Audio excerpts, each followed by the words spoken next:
다 함께 사도신경으로 신앙 고백하시면서 하나님 앞에 한가족 예배 올려드리겠습니다. 전능하사 천지를 만드신 하나님 아버지를 내가 믿사오며 그 외아들 우리 주 예수 그리스도를 믿사오니 이는 성령으로 잉태하사 동정녀 마리아에게 나시고 본디오 빌라도에게 고난을 받으사 십자가에 못 박혀 죽으시고 장사한 지 사흘 만에 죽은 자 가운데서 다시 살아나시며 하늘에 오르사 전능하신 하나님 우편에 앉아 계시다가 저리로서 산자와 죽은 자를 심판하러 오시리라. 성령을 믿사오며 거룩한 공예와 성도가 서로 교통하는 것과 죄를 사하여 주시는 것과 몸이 다시 사는 것과 영원히 사는 것을 믿사옵나이다. 아멘. 찬송가 365장 찬송하겠습니다.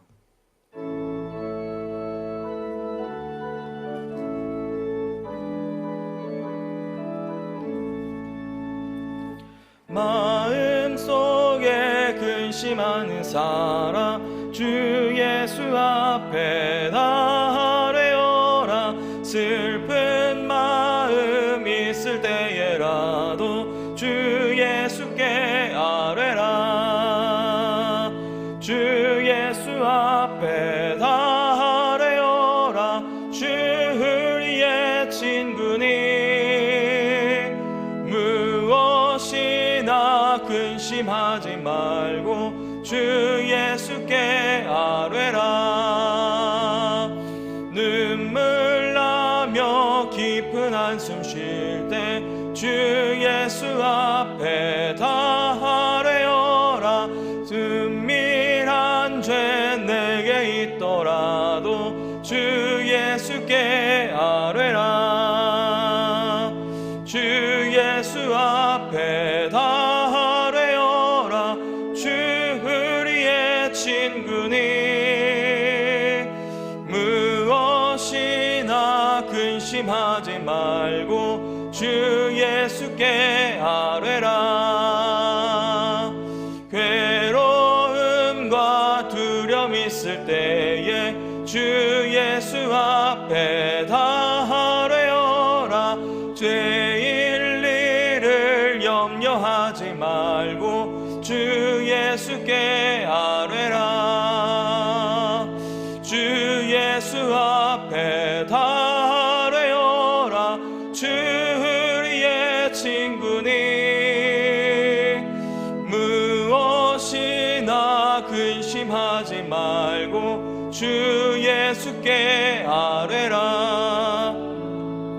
죽음 앞에 겁을 내는 자여 주 예수 앞에 다 아뢰어라. 하늘나라 바라보는 자여 주 예수께 아뢰라. 주 예수 앞에 다 아뢰어라. 주 우리의 친구니 무엇이나 근심하지 말고 주 예수께 아뢰라. 우리 함께 합심으로 하나님 앞에 기도하겠습니다.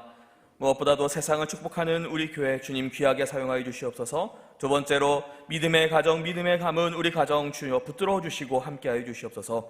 세 번째로 코로나로 인해서 힘들어하는 이 세상 가운데 빛과 소금이 되는 우리 교회 되게 하시고 코로나를 뚫고 나가게 하여 달라고 우리 함께 기도하시며 나아가시겠습니다.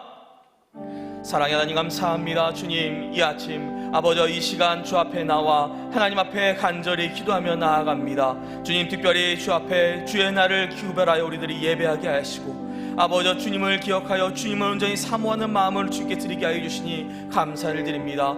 하나님, 우리에게는 참으로 어려운 일들이 아버지 이 시간 많습니다. 아버지, 우리는 불의한 시대를 살고 있고 아버지 참으로 신앙생활이 아버지 예배가 제한받고 있는 참으로 어려운 시대를 살고 있습니다. 아버지, 그러나 하나님 주의 백성들 성도들 하나님의 나라 백성들이 아버지 이것에 굴하고 우리들이 좌절하고 낙심하고 낭망하는 것이 아니라 불평과 원망하는 것이 아니라 아버지 이 가운데서 살아계신 하나님, 아버지 우리 가운데 역사하시는 유일한 우리의 하나님을 이 시간 우리들이 고백하며 하나님을 높이고 하나님을 영광 올려드리며 주님을 예배하며 나아가는 우리들 되게 하여 주시옵소서. 하나님 아버지 이 시간 한 가정 예배로 하나님을 예배할 때에 영과 진리로 주님 앞에 전심으로 예배하게 하시고, 아버지 우리들이 있는 곳이 어디이든지 아버지 우리 성도들이 예배하는 그 곳곳마다 그 가정마다 하나님이 함께 하시고 임재하시고 예배 받으시는 예배 처소가 되게 하여 주시며, 주의 귀한 백성들이 하나님을 만나는 아버지 귀한 만남의 시간 되게 하여 주시옵소서.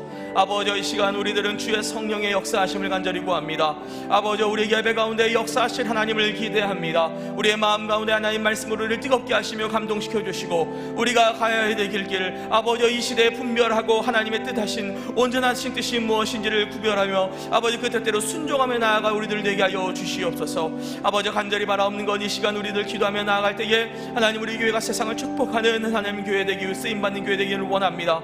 이 땅에 빛과 소금의 교회가 되기 원하며 아버지 수많은 생명을 권하는 권의 방주가 되기를 원합니다. 아버지 코로나로 인하여 어려움 당하는 수많은 성도들을 아버지 구원의 길로, 회복의 길로, 소망의 길로, 아버지 살만한 곳 길로 인도하는 아버지 참으로 하나님이 인도하시는 그러한 그런 교회 되기 원합니다. 주여 우리 교회를 기억하여 주시고 사용하여 주시며 아버지 우리 성도들을 주님께서 붙들림 받으어서 아버지 이 어려운 시대에 하나님의 귀한 도구로, 의의 도구로 사용하여 주시옵소서. 하나님 이 시간 우리 가정들을 위하여 기도하며 나아갑니다.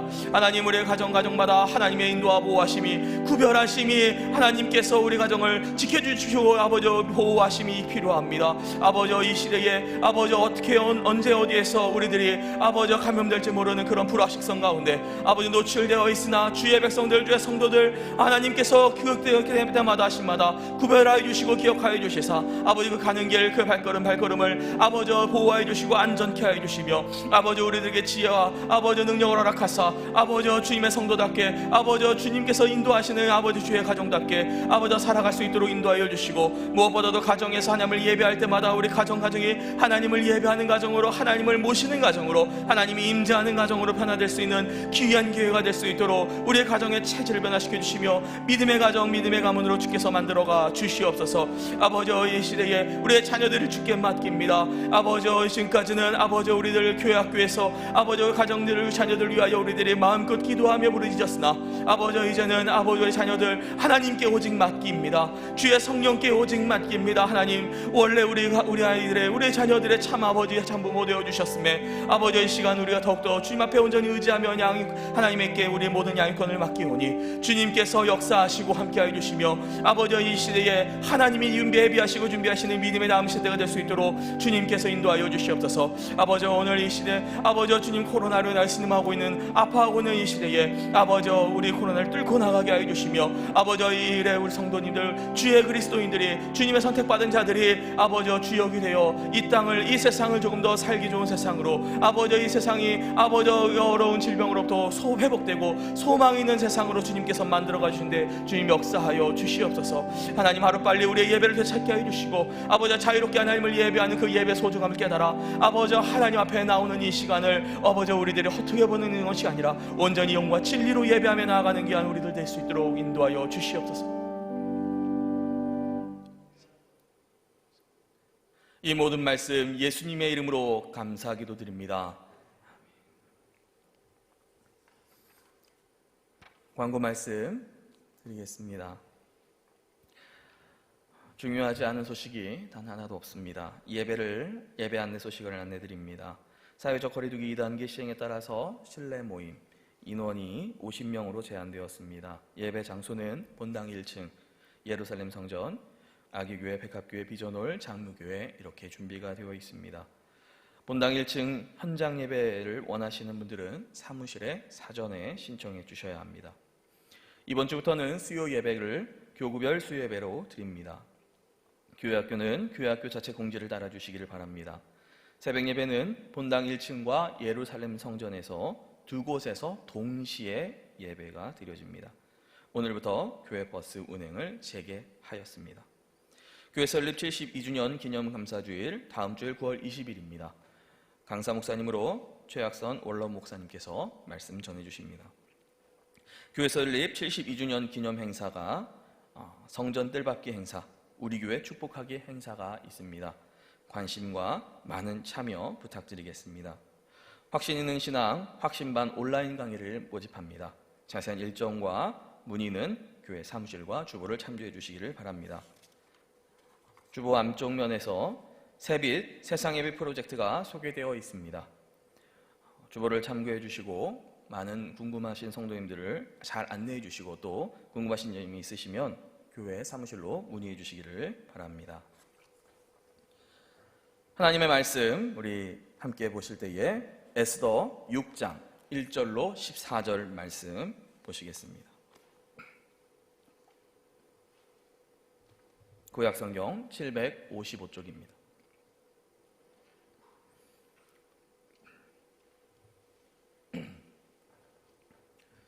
한 절씩 교독하시겠습니다.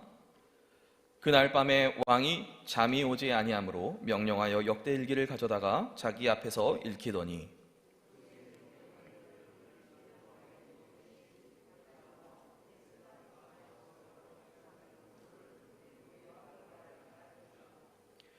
왕이 이르되 이 일에 대하여 무슨 존귀와 관작을 모르드게에게 베풀었느냐 하니 측근 신하들이 대답하되 아무것도 베풀지 하였나이다 하니라.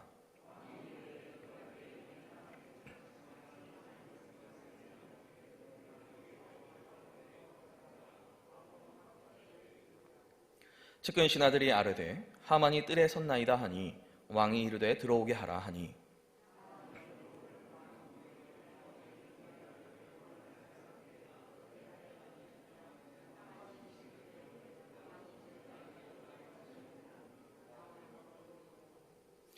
왕께 아뢰되 왕께서 사람을 존귀하게 하시려면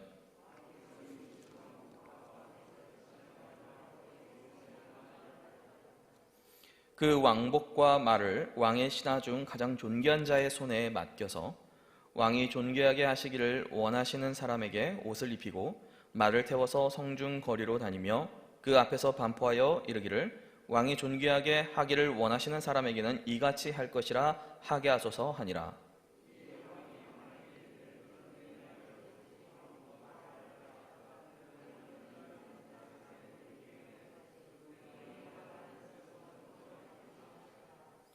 하만이 왕복과 말을 가져다가 모르드게에게 옷을 입히고 말을 태워 성중 거리로 다니며 그 앞에서 반포하되 왕이 존귀하게 하시기를 원하시는 사람에게는 이같이 할 것이라 하니라.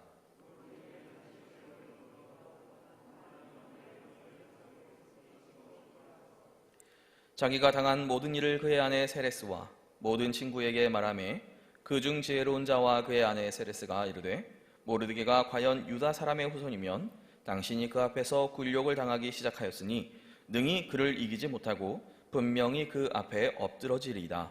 아직 말이 그치지 아니하여서 왕의 내시들이 이르러 하만을 데리고 에스더가 베푼 잔치에 빨리 나아가니라. 아멘. 하나님이 존귀하게 여기는 사람이란 제목으로 오늘 말씀 함께 나누겠습니다. 어느덧 에스더 말씀으로 세 번째 말씀을 전하게 됩니다. 요즘 코로나로 온라인 예배를 드리는 우리의 상황을 바벨론 포로 시대의 이스라엘 백성들의 상황과 빗대어서 말씀을 전하시는 목사님들이 종종 계신 줄로 압니다.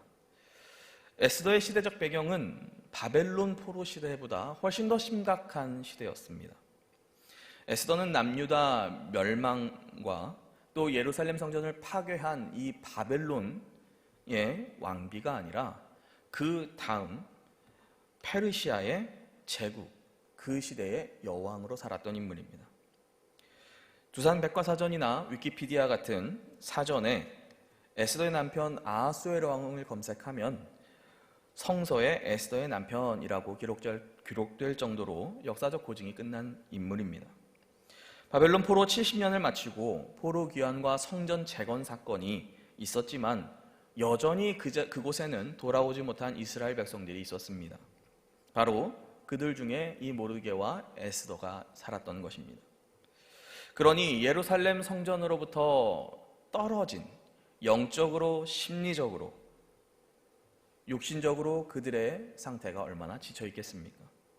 민족적, 신앙적 정체성과 그들의 영적인 상태는 굉장히 이미 세속화되어 있어도 할 말이 없었을 것입니다. 그저 암울한 시대에 태어난 죄 하나만으로 그들은 나라를 빼앗긴 백성의 이 비참한 삶을 살아내고 있었던 것입니다. 그런데 잘 아시다시피 이 에스더서는 유다인들이 이 비참한 시대, 불의한 시대에 그들의 신세를 한탄하며 그들의 정체성과 신앙을 다 잃어버린 채 살았던 사람들로 그렇게 기록되어 있지 않습니다. 오히려 그들은 제국의 다른 사람들과는 격이 다른 무언가 차이가 있는 삶을 살아내고 있다는 사실을 오늘 성경을 통해서 우리에게 보여주더라는 것입니다. 오늘은 그 이유가 무엇인지를 살펴보고자 합니다. 에스더를 가만히 읽어보면 포로로 잡혀온 이스라엘 백성을 유다인이라 부르는 것을 우리는 발견하게 됩니다. 이들을 유다인이라 불렀습니다. 유다인이라는 표현은 성경에서 흔한 표현은 아닙니다. 보통 이스라엘 백성들을 가리킬 때에 구약 성경에서는 히브리인들, 히브리 민족들, 히브리 사람들 또는 이스라엘 백성들 이렇게 부릅니다. 신약 성경에서도 유대인이라고 그들을 불렀지 단 한 번도 유다인이라고 불린 적이 없습니다. 유다지파 사람들을 유다인이라고 부른 것 아닙니까? 라고 우리가 생각할 수 있겠지만 에스더 2장 5절 말씀을 보시면 모르드게의 출신을 정확하게 기록하고 있는데 그는 베냐민 지파 사람입니다. 그리고 포로로 붙잡혀온 사람들의 출신이 유다 지파 사람들만 있었던 것은 아닙니다. 그러니 유다인이라는 이 말은 유다 지파 사람을 가리키는 것도 아니고 그 시대에 흔하게 쓰인 표현도 아니었다는 것입니다. 본문 13절 우리 함께 읽어보겠습니다. 본문 13절을 보시면 자기가 당한 모든 일을 그의 아내 세레스와 모든 친구에게 말하며 그중 지혜로운 자와 그의 아내 세레스가 이르되 모르드게가 과연 유다 사람의 후손이면 당신이 그 앞에서 굴욕을 당하기 시작하였으니 능히 그를 이기지 못하고 분명히 그 앞에 엎드려지리라. 여러분, 도대체 유다인이 무엇이길래 마치 하만과 그의 아내와 그의 친구들이 전설 속에나 나오는 이야기를 하는 것처럼, 그런데 그 이야기는 반드시 정확히 이루어질 말인 것처럼 유다 사람이란 말 앞에서 꼬리를 내릴까요? 여러분, 이 유다 사람이란 칭호 누가 만든 것입니까? 바로 하나님께서 당신의 백성들을 아브라함과 이삭과 야곱과 모세와 여호수아와 수많은 하나님의 백성들을 바로 유다인 사람들이 들으면 두렵고 떨게 만드는 그 전설의 주인공으로 하나님이 만들어 주셨다는 겁니다. 결론부터 말하면 유다인은 하나님을 그들의 정체성으로 삼고 살아가는 사람들을 유다인이라고 말합니다. 유다인들은 누군가가 예수를 믿는다고, 아니 하나님을 섬긴다고 목숨을 위협한다 할지라도 그 앞에서 깨갱하고 숨는 것이 아니라 죽으면 죽으리이다. 심지어 잃을 게 너무나 많은 한 여인이 민족을 위해 자신의 온몸을 던지는 전혀 다른 격을 보여주며 살아가더라는 것입니다. 유다인들은 낙심할 수 있고 절망할 수 있는 상황 속에서 시대를 탓하는 것이 아니라, 신을 탓하는 것이 아니라, 그래서 제멋대로 살아가는 것이 아니라 역사 속에 반드시 모든 것을 주관하시는 하나님께서 우리를 살피실 것이고 인도하실 것을 믿고 그대로 살아내는 삶이라는 것입니다. 그들은 돈을 가진 자, 권력을 가진 자, 지식을 가진 자, 권세를 가진 자에게 똑같은 힘을 길러서 싸우는 것이 아니라 하나님의 역사하심을 기다리며 싸워 하나님의 힘을 주신 힘으로 싸워나가는 자들이 바로 유다인들이었다는 것입니다. 오늘 말씀을 본격적으로 시작하기 전에 이 질문을 가지고 들어갔으면 좋겠습니다. 오늘을 살아가는 우리의 정체성, 우리는 어떤 정체성을 가지고 이 시대를 살아가야 할까요? 우리가 살아가는 시대나 그때나 우리도 역시 비슷한 시대를 살아가고 있는데, 그러면 우리는 과연 그들이 불렸던 유다인이라는 것처럼 우리는 그리스도인이라고 불릴만 할까요? 그들이 보여줬던 성도의 격, 그것이고 우리가 보여주고 있는 우리의 격인가요? 사랑하는 성도 여러분, 하나님이 바로 저와 여러분을 설명하는 전부가 되시기를 주님의 이름으로 축복합니다. 하나님이 살피시는 인생이 바로 차이를 만들어냅니다. 하나님께서 오늘 설교의 제목처럼 존귀하게 여기는 사람이 곧 진짜 존귀한 사람임을 믿으시길 바랍니다. 오늘 본문 6장 1절에 그날 밤으로 시작됩니다. 이 그날 밤으로 시작되는 6장 1절은 이 모든 일이 결코 우연이 아닌 하나님의 섭리 안에서 이루어진 일임을 우리에게 보여줍니다. 그날 밤, 이 밤은 에스더가 왕을 위해 마련한 첫 번째 잔치와 두 번째 잔치 사이에 낀 밤입니다. 그런데 그날 밤 평소에는 아마 왕이 잠을 자는데 그렇게 큰 문제를 겪지 않았는데 그날 밤에는 불면증으로 고생을 합니다. 그가 자주 불면증에 시달렸다면 6장 1절은 사실 기록할 의미가 없는 말씀입니다. 우리가 대화를 할 때 일상적으로 늘 하는 일은 대화거리가 안 되죠. 하다못해 지난밤에 잠자리를 좀 뒤척여야 다음날 대화거리가 없더라도 찌뿌둥하면서 잠을 잘 못 잤다고 말문을 여는 것이죠. 그날이 특별한 밤이었고 그날이 평소와 다른 날이었다는 것을 알려줍니다. 에스더를 기록한 작가는 그날 밤을 조명하길 원했습니다. 매일 반복되는 동일한 일상과는 달랐던 밤. 에스더가 베푼 첫 번째 잔치가 마침 바로 그날 저녁 왕은 잠을 이루지 못했습니다.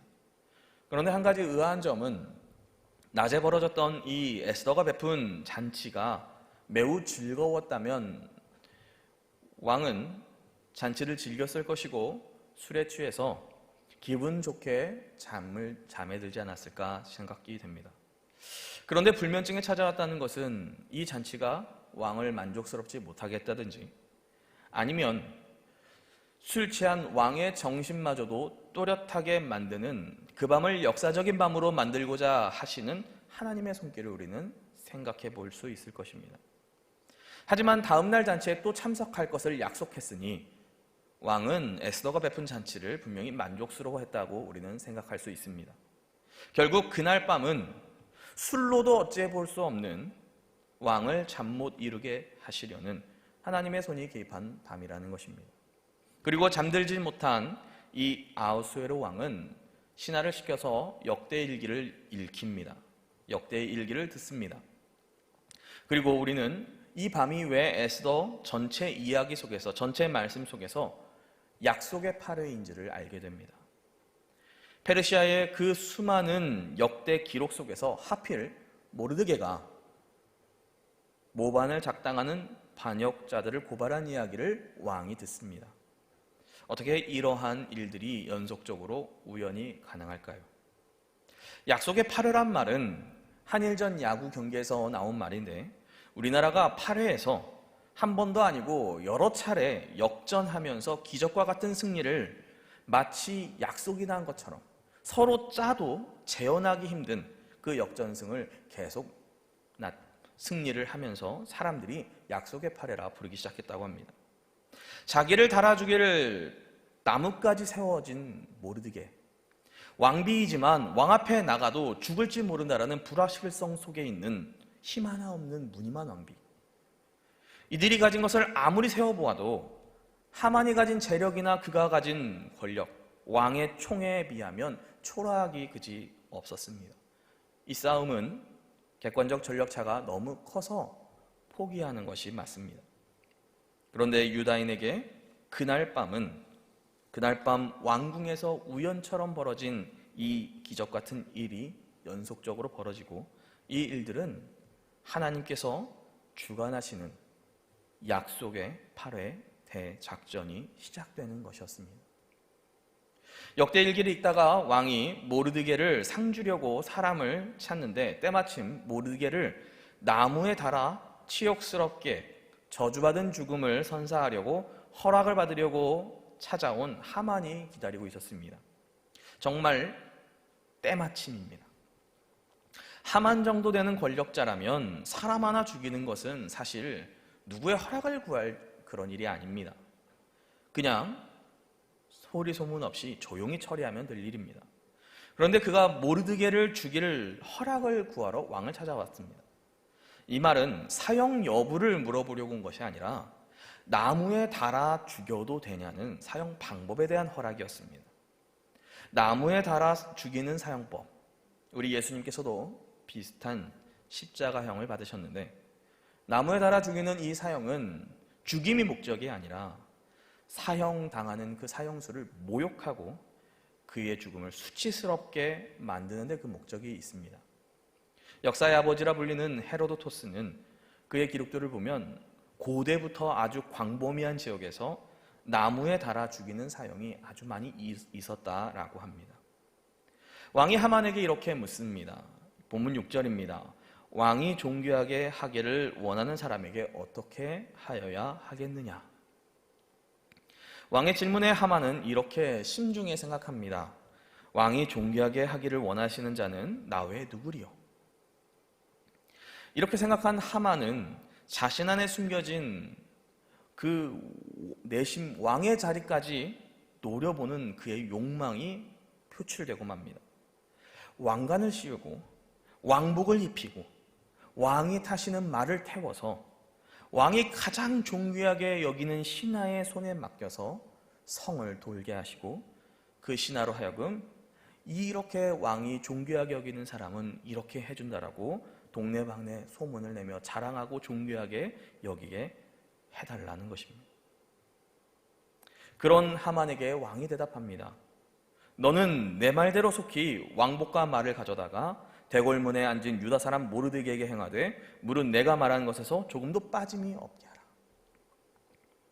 여러분, 지금 이 말씀은 자기 꾀에 재가 넘어가는 정도가 아닙니다. 지금 하만이 왕의 뜰 앞에 왕을 기다리고 있던 목적을 한번 생각해 보십시오. 모르드게를 나무에 달아 죽일 허락을 구하러 온 것이었습니다. 그에게 굴욕을 선사하기를 바랬습니다. 그에게 비참이 무엇인지를 알려주기를 원했습니다. 그리고 자신은 왕의 버금가는 존귀한 존재가 될 상상을 잠시나마 펼쳤습니다. 그런데 존귀한 자와 굴욕을 당하는 자가 그날 밤 뒤바뀌게 된 것입니다. 가장 높은 자와 가장 비천한 자의 운명이 바뀐 것입니다. 하나님의 약속의 팔의 대작전은 바로 이 메시지를 우리에게 던지고 있습니다. 존귀한 자는 너희가 결정하는 것이 아니다. 내가 결정한다. 내 손에 붙들린 인생만이 존귀한 자라는 것을 온 세상이 똑똑히 보라는 것입니다. 사람들은 이렇게 생각했을 것입니다. 하만 같은 재력가, 왕의 총애를 입는 자, 권력을 쥔 자에게 절하지 않는 이 모르드게는 아마 비참한 말로를 맞이할 것이다. 그렇게 생각했을 것입니다. 그리고 역시 사람은 돈이 있어야 돼. 그래, 권력이 참 한 번 맛보면 놓을 수가 없지. 하만을 부러워하고 대궐문을 행차할 때마다 모든 사람들이 하만을 향해서 절하는 것을 부러워하고, 사람들은 하만을 존귀한 인생이라고 생각했을 것입니다. 반면에 그에게 찍힌 하루아침에 죽게 될 이 모르드게와 그 때문에 함께 죽게 될 유다인들을 바라보면서 얼마나 무가치한 인생들인가, 얼마나 어리석은 인생들인가, 얼마나 그들은 비참하고 비천한가 라고 사람들은 생각했을 것입니다. 그의 자존심을 지키려다가, 그 유다인의 정체성을 지키려다가 온 민족이 다 죽게 생겼다라고, 모르드게는 뭘 모르는 사람이다라고 사람들은 손가락질했을 것입니다. 여러분, 서론에서 드린 질문을 다시 한번 드립니다. 도대체 유다인은 무엇입니까? 그것이 사람을 빛나게 할 만하고 그것이 사람을 높여줍니까? 그것이 사람들의 인정과 부러움을 한몸에 받게 하고 그것이 바로 존귀한 자가 되게 하는 것입니까? 결국 오늘 본문의 핵심 쟁점은 여러 차례 등장하는 단어인 존귀함이라는 단어를 빼놓고는 다른 것을 생각할 수가 없습니다. 누가 존귀한 사람입니까? 여러분은 누가 존귀한 사람이라고 생각하고 오늘도 살아가고 계십니까?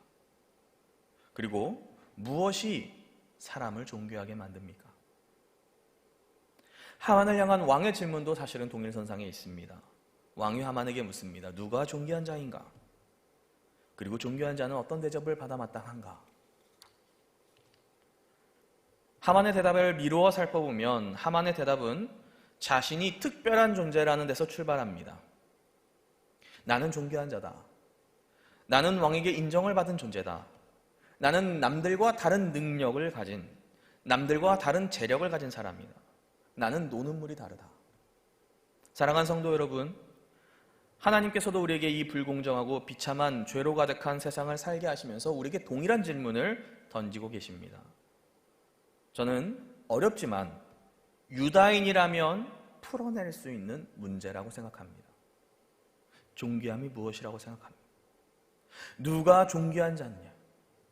누가 그 존귀함을 결정하느냐?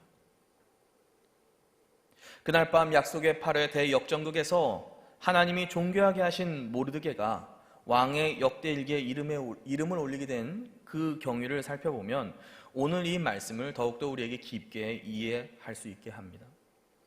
에스더 2장 21절부터 23절 말씀을 잠깐 보시겠습니다. 2장 21절부터 23절 말씀은 모르드게가 대궐문에 앉았을 때에 문을 지키던 왕의 넷이 빅단과 데레스 두 사람이 원한을 품고 아하수에로 왕을 암살하려는 음모를 꾸미는 것을 모르드게가 알고 왕후 에스더에게 알리니 에스더가 모르드게의 이름으로 왕에게 아뢰니라. 조사하여 실증을 얻었으므로 두 사람을 나무에 달고 그 일을 왕 앞에서 궁중일기에 기록하니라. 바로 이 일 때문에 그날 밤에 역사가 일어났던 것이죠. 왕에게 앙심을 품고 왕을 암살하려던 자들의 이름이 나오는데 빅단과 데레스라고 합니다. 그런데 어떤 앙심을 품었는지 에스더 1장 10절을 보시면 짐작을 할 수가 있습니다. 1장 10절을 한번 찾아보시겠습니다. 제가 읽어드리겠습니다. 제7일에 왕이 주흥이 일어나서 어전 넷이 무흐만과 비스다와 하르보나와 빅다와 아박다와 세달과 가르가스 7사람을 명령하여, 여기에는 어전 넷이 7인의 이름이 기록되어 있습니다. 그리고 그 중에 세 번째 무흐만과 비스다와 하르보나와 네 번째 빅다, 네 번째에 등장하는 넷의 이름, 이 빅다와 오늘 방금 봤던 암살을 모의한 빅다는 동일한 이름이라고 합니다. 그는 한때는 어전 넷이었으나 2장 21절 왕의 암살을 모의하던 그 본문에서는 그의 직책이 문을 지키는 자로 그가 좌천되어 있음을 확인할 수 있습니다. 어떤 이유에서인지는 몰라도 빅다는 왕이 인정하는 존귀한 자의 그룹에서, 사람들이 인정하는 존귀한 자의 그룹에서 멀어진 것을 우리는 알 수 있습니다. 실각한 것입니다. 그는 존귀한 자가 되는 일에 실패하자 그 일을 암살로 복수하려 했던 것이죠. 여러분, 이런 예가 오늘 에스더에는 또 하나 있습니다. 1장 14절을 보시면 그때의 왕에게 가까이하여, 1장 14절입니다. 그때의 왕에게 가까이하여 왕의 기색을 살피며 나라 첫 자리에 앉은 자는 바사와 메대의 7지방관 곧 가르스나와 세달과 아드마다와 다시스와 메레스와 마르스나와 무무간이라. 여러분, 나라 첫 자리에 앉은 지방관 7명의 이름도 기록이 되어 있는데 이들을 가리켜서 13절은 왕의 현자들이라고 부릅니다. 왕이 규례와 법률을 자문을 물을 때에 가까이 두는 사람들이었습니다.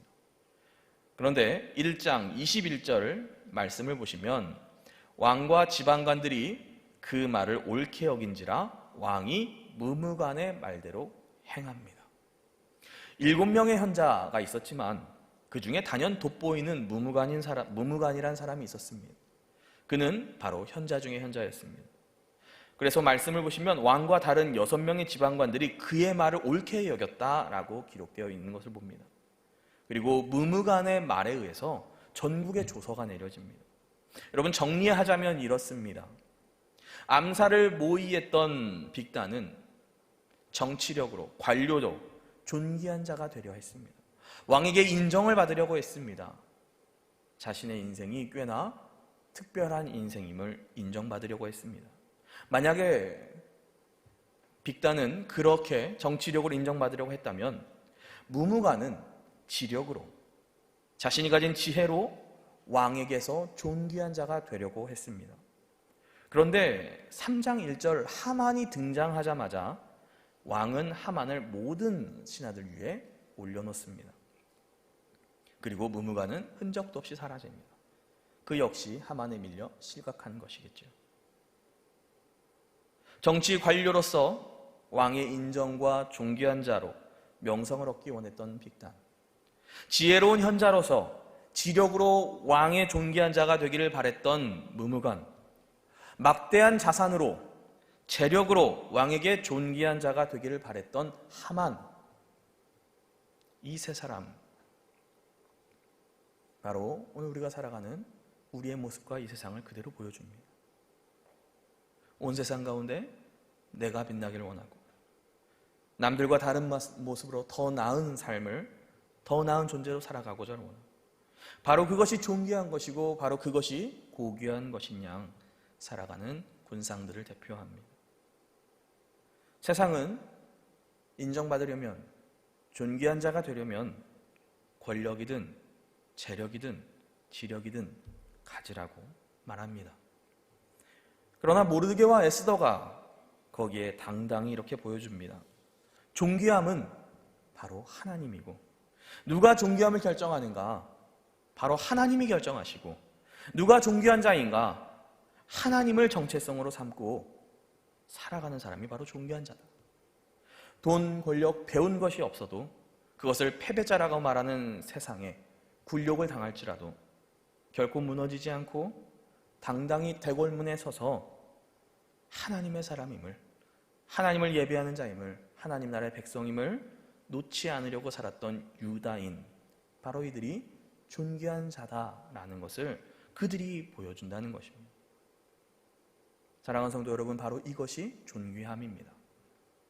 죽을 날을 받아놨어도 그날 밤 하나님을 찾아오실 하나님을 기다리는 삶. 여러분, 혹 이런 생각을 하실 수도 있을 것입니다. 에스더의 이야기는 성경에나 나오는 이야기 아닙니까? 우리 모두에게 어떻게 일반화시킬 수 있습니까? 여러분, 저는 그렇게 생각하지 않습니다.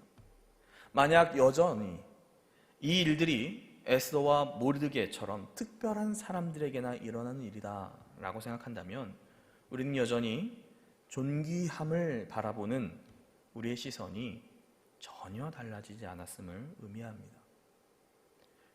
역전승은 바라는데 유다인다운 그 비참하고 굴욕적인 삶에도 굴하지 않는 하나님만 바라보는 삶은 존귀함이 아니다 라고 생각하는 것. 빌립보서 말씀을 빌리자면 내 주 그리스도 예수를 아는 지식이 가장 고상한 것은 아는데 모든 것을 해로 여길 마음은 없는 삶. 여러분, 이것은 존귀함이 아닙니다. 여전히 존귀함을 재력이요 지력이요 권력으로 해석하는데 조금도 벗어나지 않은 것입니다. 여러분 앞에 서 있는 저는 그 누구 못지않게 그날 밤 하나님이 예비하신 약속의 8회 대역전승의 그날 밤이 필요한 사람입니다. 여러분은 저를 어떻게 보실지 모르겠지만 제가 가진 조건은 늘 불안과 걱정의 연속입니다. 어쩌면 그래서 이 설교를 하는지도 모르겠습니다. 세상에서 무언가를 이루는데 제가 가진 것으로 저는 존귀한 자가 될 만한 것이 없습니다. 아니, 존귀한 자가 될 것을 생각하는 것이 아니라 당장 내일을 걱정할 처지입니다. 그런데 말씀 앞에 서면 하나님께서 저에게 존귀함을 전혀 다르게 해석할 수 있는 그 힘을 주십니다. 저에게도 불안과 걱정이 찾아옵니다. 그런데 말씀 앞에 서면 하나님께서는 여전히 제가 해야 될 일이 있다라고 열정을 불러일으켜 주십니다. 나는 쓸모없는 사람이구나, 할 일이 별로 없구나라는 생각이 찾아올 때도 있습니다. 그런데도 하나님께서는 좌절하고 죽어가는 것이 아니라 저에게 새로운 소망을, 새 생명을 불어넣어 주십니다. 사랑하는 성도 여러분, 권력, 재력, 지력, 그러한 것들은 우리를, 사람을 존귀하게 만들어주지 못합니다. 존귀함은 하나님이 결정하시는 줄 믿으시기 바랍니다. 하만이나 빅단이나 무무간같이 자기 능력으로 존귀한 자리에 오른 사람은 그날 밤을 기다리는 사람들을 가리켜 인생의 패배자들이, 인생의 루저들이 바라는 요행이라고 폄하할지도 모르겠습니다. 그러나 우리는 엄밀하게 말하면 그날 밤을 기다리는 사람들이 아닙니다. 우리는 하나님을 기다리는 사람들입니다. 우리는 하나님을 높이고 오늘도 하나님을 존귀하게 여기는 사람들입니다. 하나님께서는 하나님을 존귀하게 여기는 사람들을 반드시 존귀하게 여겨주십니다. 이 불의한 세상에서 그리스도인의 정체성을 붙잡고 하나님이 존귀하게 하시는, 하나님이 존귀하게 여기시는 저와 여러분의 삶이 되기를 주님의 이름으로 축복합니다. 우리 함께 기도하겠습니다. 하나님, 그 놀라운 복음의 능력으로 우리 마음에 뿌리기 박혀 있는 이 세상을 바라보는 존귀함, 내 인생을 바라보는 시선을 깨트리게 하여 주시고, 하나님, 세상이 말하는 것이 아니라 온전히 하나님이 우리의 인생을 존귀하게 높여주시며 우리의 삶의 유일한 구원자가 되어주시고 내 모든 문제의 해결자가 되어주시며 하나님만이 우리의 정체성의 유일한 하나님이심을, 우리의 삶의 격을 결정하신 분은 온전히 하나님이심을 구하는 그런 기도를 이 시간에 함께 올려드리며 나아가시겠습니다. 하나님 아버지, 감사를 드립니다. 하나님 아버지, 이 땅의 삶이 아버지 우리에게 주어질 때에 우리의 삶의 인생을 하나님, 우리들은 아버지 죄 가운데서 허망한 것에, 헛된 것에 우리들이 얼마나 많이 쏟고 살아가는지요. 아버지, 인생의 군상들을 바라보며 아버지 오늘 이 말씀을 통하여 우리의 삶을 돌아보게 하여 주시옵소서. 아버지, 예수 그리스도를 아버지 가장 고상한 것이요 그를 아는 것이 가장 고상한 지식이다라고 우리들 고백하며 살아가지만 아버지, 정작 우리의 삶을 돌아보면 아버지 지금 이 시간에도 아버지 우리들이 무엇을 바라보고 있는지, 아버지 내가 무엇으로 인정받고 싶어 하는지, 아버지 내가 어떤 존재가 되기를 원하는지를 아버지 우리들을 아버지 다시 한번 돌아보게 하여 주시옵소서. 아버지, 우리의 내면을 돌아보고 아버지 온전히 그날 밤 아버지 특별한 밤, 하나님께서 찾아오시는 밤, 아버지 이 모든 것들을 아버지 바로잡는 그 하나님이 우리 가운데 역사하심을 아버지 온전히 주님만 바라보며 살아갈 수 있는 아버지 위대한 믿음의 사람들 되게 하여 주시옵소서. 아버지, 이 일을 위하여 우리 마음속에 벌어지는 영적 전쟁과 아버지 가치관의 싸움과 생각의 아버지 싸움 가운데 아버지 주의 말씀 붙들고 오늘도 힘을 내어 아버지 주께서 바라시는 그 길을 걸어낼 수 있는 믿음의 인생 살 수 있도록 역사해 주시옵소서. 아버지, 모르드게아스가 보여줬던 것처럼 유다인의 정체성, 아버지 진정 존귀한 인생, 진정 격이 있는 인생, 아버지 담다른 인생 무엇인지 아버지 우리와 이 땅과 이 시대에 바로 보여주게 하여 주시며 온전히 예수 그리스도의 사람으로, 온전히 하나님의 사람으로 아버지 우리들 하나님만 높이고 하나님이 존귀하게 여기시는 귀한 복된 인생 살아가는 우리 운산종의 모든 성도들 되게 하여 주시옵소서. 이 모든 말씀 예수님의 이름으로 기도드립니다.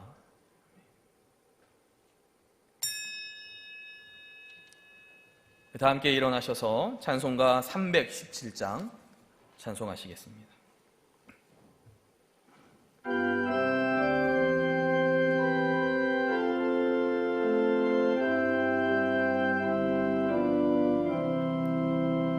내 주 예수 주신 은혜 한없건만, 내 주 예수 이 적은 것 다 드리니 주 예수여 내 정성을 받으소서.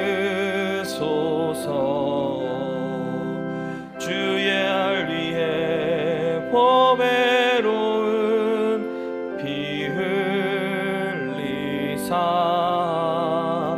그 귀하신 생명까지 다 주시니 내 천한 몸이 생명을 받으소서. 주 예수께 빚진 것이 한없건만 나 주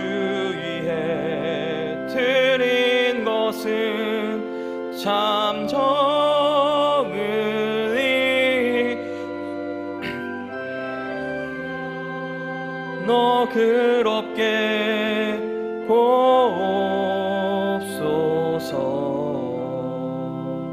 날 위하여 십자가에 피 흘리신 주 예수의 은혜로서 인치시고 내 모든 것 주의 소유 삼으소서. 주 날 위해 그 귀하신 몸 버리사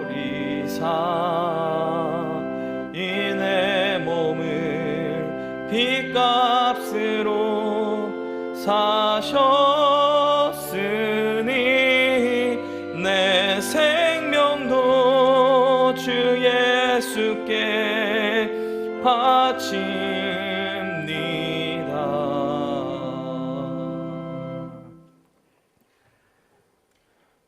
우리를 사랑하시는 하나님, 오늘도 주 앞에 하나님을 예배하게 하시고 하나님을 사랑하게 하시고 하나님을 만나게 해주시니 감사를 드립니다.